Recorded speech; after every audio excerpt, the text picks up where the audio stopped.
Hai, Assalamualaikum sahabat Revenge, apa kabar? Semoga kamu baik-baik saja ya. Kalaupun mungkin saat ini kamu dalam keadaan yang tidak kamu inginkan, atau kamu sedang tersandung pada suatu masalah, percaya deh, sebentar lagi semuanya akan kembali baik. Nah, berbicara tentang masalah, apa sih yang dinamakan dengan masalah itu? Masalah, satu kata yang selalu menyertai kita dalam kehidupan ini. Bukanlah hidup namanya kalau kita tidak pernah berjumpa dengan masalah. Segala sesuatu yang tidak sesuai dengan apa yang kita inginkan, itulah yang dinamakan dengan masalah. Contohnya nih, masalah sehari-hari di rumah, perkantoran, di kantor, pekerjaan, sekolah, perkuliahan, masalah dengan pasangan, dengan keluarga, dan masih banyak yang lainnya. Oleh sebab itu, tak salah jika dikatakan bahwa masalah merupakan bagian dari kehidupan kita. Namun yang paling penting diingat adalah bahwa tidak ada masalah yang tanpa solusi. Seberat-beratnya masalah harus kita lalui dan kita cari tahu bagaimana cara mengatasinya. Jangan sampai masalah itu berlarut-larut dalam kesedihan, karena itu akan mengganggu kehidupan kamu yang lainnya. Itu akan mengganggu aktivitas-aktivitas kamu. Sekarang saya akan memberikan tips atau cara-cara bagaimana caranya mengatasi masalah. Yang pertama, kita kenali dulu apa masalah yang saat ini sedang kamu hadapi. Identifikasi masalah. Ini yang penting ya.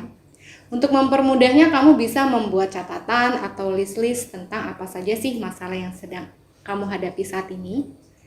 Lalu setelah kita kenal dengan masalah, kita pahami dan kita cari tahu akar permasalahannya.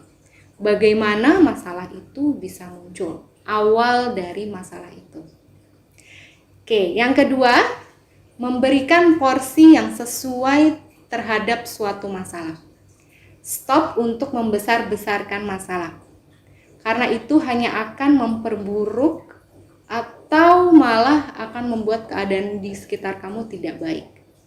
Bukan berarti kamu mengecilkan masalah kamu ya. Yang di sini maksudnya adalah kita menyederhanakan suatu masalah sehingga kita bisa menemukan satu cara yang tepat dan bijak untuk mengatasi masalah itu. Selanjutnya, yang ketiga, melihat masalah dari sudut pandang yang berbeda. Butuh pikiran yang jernih, positif, dan terbuka untuk menghadapi suatu masalah. Kadang-kadang masalah itu muncul dari pikiran negatif kita atau prasangka buruk kita. Nah, lebih dalam lagi kita melihat masalah sebagai suatu tantangan baru yang harus dilewati, sehingga kita lebih tenang dalam menyikapi masalah itu. Selanjutnya yang keempat, mulai pikirkan solusi apa saja untuk masalah-masalah kamu. Pikirkan berbagai alternatif solusi atau strategi yang kamu pikir itu bisa mengatasi permasalahan kamu. Lalu yang kelima, setelah kita kenal dengan masalah, lalu kita pikirkan solusi, nah saatnya action, saatnya merealisasikan solusi atas permasalahan kamu. Kamu bisa menyelesaikan masalah ini satu persatu sesuai dengan solusi-solusi yang sudah kamu pikirkan sebelumnya. Lalu yang keenam selanjutnya kita cek, kita evaluasi apakah solusi ini berhasil untuk mengatasi masalahnya. Kita cek kelebihan, kekurangannya. Kadang sesuatu yang paling baik, solusi yang kamu pikirkan itu sudah paling baik tidak berjalan sesuai dengan kenyataannya. Nah, disinilah kita evaluasi bagaimana solusi itu memang benar-benar bisa mengatasi masalah kamu. Kalau misalnya tidak bisa, kamu bisa melakukan solusi alternatif, solusi lain, strategi lain untuk mengatasi permasalahan kamu. Lalu yang terakhir, jangan ragu atau sungkan untuk datang kepada orang yang ahli.